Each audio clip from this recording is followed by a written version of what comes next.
Piper's turn. Hello. Fancy meeting you again. Yeah, do you know he likes coming here? I do like his, yeah, I think he likes the attention. Let's have Piper up on the table then. Beauty, come on, come here. Look, he's loving that. He is loving it. There are people that say they prefer animals over humans, so. The thing with vet though is that every animal, or most, unless you're working in charity cases, has a human attached. So you actually do have to like explaining things to people. So there's still a big human connection element of it as well. Very good point. Yeah. That's a very good he's point. here, I'll check his ear as well, but he's here mainly for his annual health check and vaccination today. Yes, Good. he sure is, yeah. Do you give him something ongoing for things like flea and tick prevention? Oh, we do? Because I see he hasn't, there is an option of having a once-a-year injection for heartworm. It's a combined tablet. Yes, that's okay. So it's one that does all of that. Is it normal for Piper to be panting like that? We offered him water before. Yes, it's probably because he is just so excited, and it's the way that he cools himself down.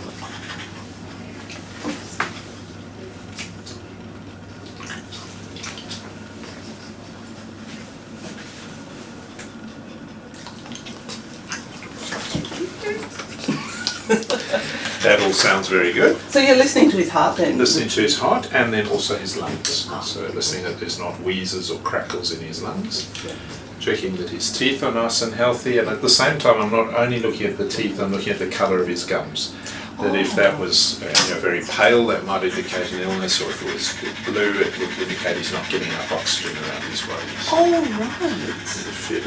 That we can tell just by looking at their gums. Oh, interesting. Has he started shaking this head, his flapping his head much? No, and he hasn't been itching that much, it's just occasionally. Yeah. And he's on a very good diet now. Like nice. we did get a bit slack with his and diet when he's the very good baby. with his weight. I'm happy with his body. Oh, he's as 11. well. Good, yeah. How old is he? 3. Very good. He's 3, yeah. All right. Just looking, you're good. Yeah, this shouldn't be so. Yeah, it's all right. So what would be best is that often works quite well to be cradled there. All right. Good boy, good boy. It's all right, darling. You It's don't all want right. me looking It's in all there. right. It's all right. Good boy, good boy, good boy, good boy, good boy, good boy.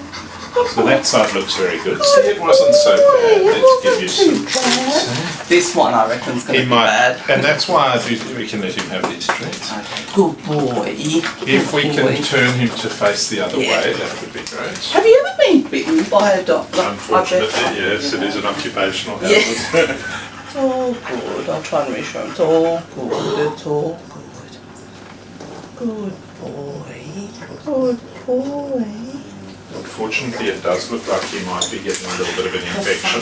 I'm going to do a test that's going to help us know. Okay. So what that entails is putting a little cotton bud down in each ear canal. Okay, yeah. And then I'm going to make a smear on a slide. Oh. And that lets me look underneath the microscope and see what type of infection. Good boy. Yeah, so that's the sort of material that he's got down there. Okay, yeah. Is that because he's gotten resistant to the other drugs? No, not necessarily, but so his ear canal is quite narrow, and so that is probably because he had had that infection for quite a long time before we actually saw him and started doing the treatment. Yeah. And so when the ear canal is narrow, the fresh air can't get down there very well. So I'll be 5 or 10 minutes. All right, awesome. It's not a problem. It should go away on its own, but it's more just that So we're just heat fixing the slide so that the material stays on the slide and doesn't wash off when we stain it.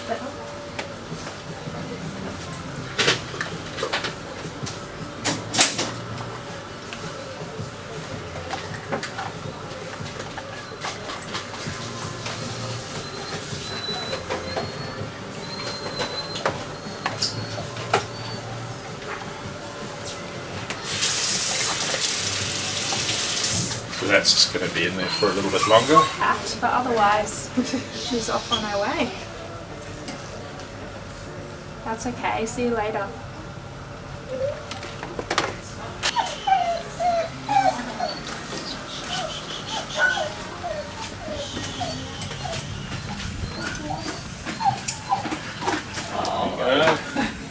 That was really worthwhile. Unfortunately, there is a bit of an infection only in that left ear. The right ear is still clear. We had noticed that Piper was starting to scratch again, so we did wonder if he was becoming resistant just scratching at the ears? Yeah, just scratching at that ear. He hasn't really been shaking excessively. Unfortunately, the warmer weather and the more increasing humidity also make it a greater chance. He's got a type of bacteria, so bacteria you might have heard of, Staphylococcus streptococcus. So the cocky family. So with the tests that we do, that's all we can tell. It's the cocky family, not whether it's streptococcus or staphylococcus. But we know them compared to things called rods, which is bacteria like E. coli. Then there's a different antibiotic works well for the different types. It is quite a mild infection, so you've caught it quite early. Oh, good. Oh, that is genuinely good. Yeah. So what are the benefits of keeping your dog up to date with vaccines? There's the obvious benefit of protecting them against the illnesses that we're vaccinating against. But another benefit a lot of people don't think about is that they're getting a full annual health check every year. Dogs can't talk and tell us when things are a little bit amiss. Something like dental disease, we hardly ever look in their mouths as pet owners.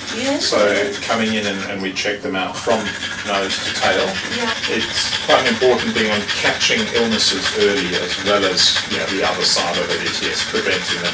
Having a chat about all our routine things that we do day in and day out, and there might just be a little gap in what we're doing. So, for example, he's not been actually getting treatment against tapeworms, and so once a year we just review everything.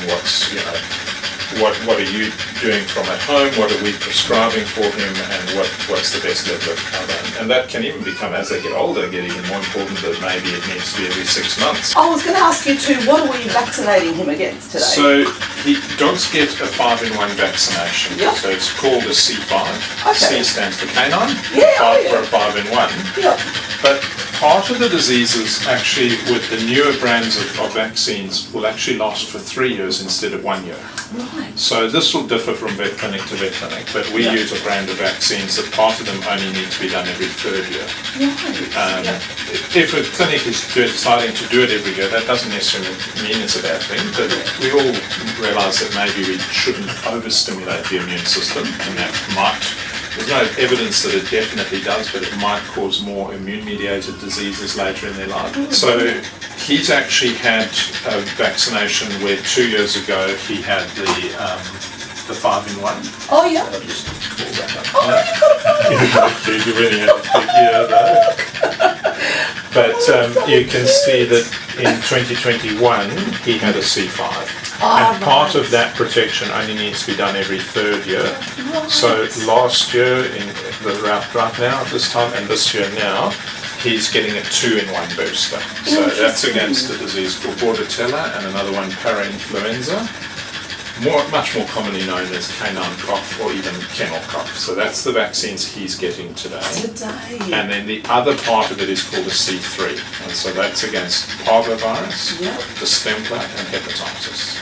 Do they vary from year to year like the human No, virus? good question. They don't change the vaccine every year. Some of the one against parvovirus has been around since about the 1960s or so, that they've used very similar strain. But that is because the viruses themselves don't change a lot, whereas the human flu virus does modify quite quickly all the time. Good boy. That's a way. Oh, I didn't even notice that. No, the distraction of giving him the treats really works. But. So, does he ever go to boarding kennels? That's it. Thank you for bringing that up. That is actually one of the reasons, yes. So he is over Christmas, unfortunately. We are going away. Well, it's good to get it boosted a little while before Christmas, not just, my recommendation would be don't just wait till the week before you go, because it takes their body a little while to build up an immunity from the vaccine. But why I was asking that question is to know if you needed me to print off a vaccination certificate, so I'll get that for you. We do, because yes, we did get, and so we're just in time actually, we did get the email, I think just last week, saying that they did need proof of his up-to-date. Do you know, I think the hardest thing about your job would be people coming in with a very elderly dog who's needing to go to sleep. Yes, no, that is hard. I guess it gets even harder if, say, it's appropriate or really the best welfare that the dog is put to sleep and they refuse. Sometimes even people for their own ethical or religious reasons don't believe in euthanasia. And that's hard? That's very hard to see that dog suffering, know that I have the ability to end that suffering, but I can't do something that the owners won't do. Or the other way around, unfortunately, the other bit that's hard is an animal's got a condition that I've got all the expertise, I've got the equipment, I've got the drugs I can treat, but if they refuse to go ahead with treatment, and the hardest is when they put the luxury car key down on the table, but oh no, I can't afford it. And it's not my place to make judgments on people, but when people are just not willing, they've decided to get a pet, well it's the same when you have a child, you know, you're going to have responsibilities on that. Yeah. And then when they don't want to, it's that's even harder. Come in and say thank you to Dr. Kevin. We're really grateful for his care. That's only a pleasure. Well, this one loves her dog so much. And congratulations for being one of the only veterinary practices with that accreditation. Oh yes, thank you. That must have taken a lot of effort. It does, and every 4 years we have to review everything and they come and inspect us again. Wow, so Gold Coast Vet Surgery, is one of the only vet surgeries. There's not many around Australia with, and what is the accreditation that you have? It's the Australian Veterinary Association that does an accreditation of hospitals of excellence. Yes. So obviously all vet clinics have to be registered by the state veterinary boards, police and document that, but that's, you just have to meet a minimum criteria. But then there's obviously other levels of care, so it focuses on the whole overview of the things there. They look at the equipment that we've got, the protocols and policies and procedures, even down to how do we actually clean the floors. Do we have emergency equipment if we treat animals with chemotherapy? If something goes wrong, do we have the ability to look after that? They look at our staff contracts, how the staff looked after, is there right amount of staff, when was the building last painted? Everything, they review, we have to send in cases, they look at our, and they actually, when they do the inspection, they can open any dog's record and check there's a certain way that records have to be recorded and documented. We have to submit x-rays and they check that they are the right standard, that we're making the right diagnosis. So what I like about it is that anybody can say, oh, we care, or we do the best standards or the best care, but who's checking up on that? Whereas with us, there's been an independent body that has actually come and inspected us and see that we do things to the very best standards that we can. So I've just emailed his vaccination certificate and I'll come out with you and we'll sign the paper copy as well. Sure, yeah. I'll get the eardrops from the vet. Over that. And unfortunately we need to really check that it has cleared before we can know when is it time to stop with the treatment. So we're not talking about surgery this time, unfortunately. Yeah. But if we can see him back in about a week's time would be good. Perfect. Yeah, we'll make an appointment in a week. Thank you so very much. Thank you so much. That doesn't have to stay in the fridge or anything, just room temperature. Give it a good shake before you put it in, and just like you would have done before, once put it all the way in, give it a good squeeze. Thanks for that tip of shaking it to get the activity. Because it's got a few different ingredients in there. And it just Looks okay. Yeah, there was like a little bit of food stuck on. Thank you for your time today. It's only a pleasure. The extraction site itself.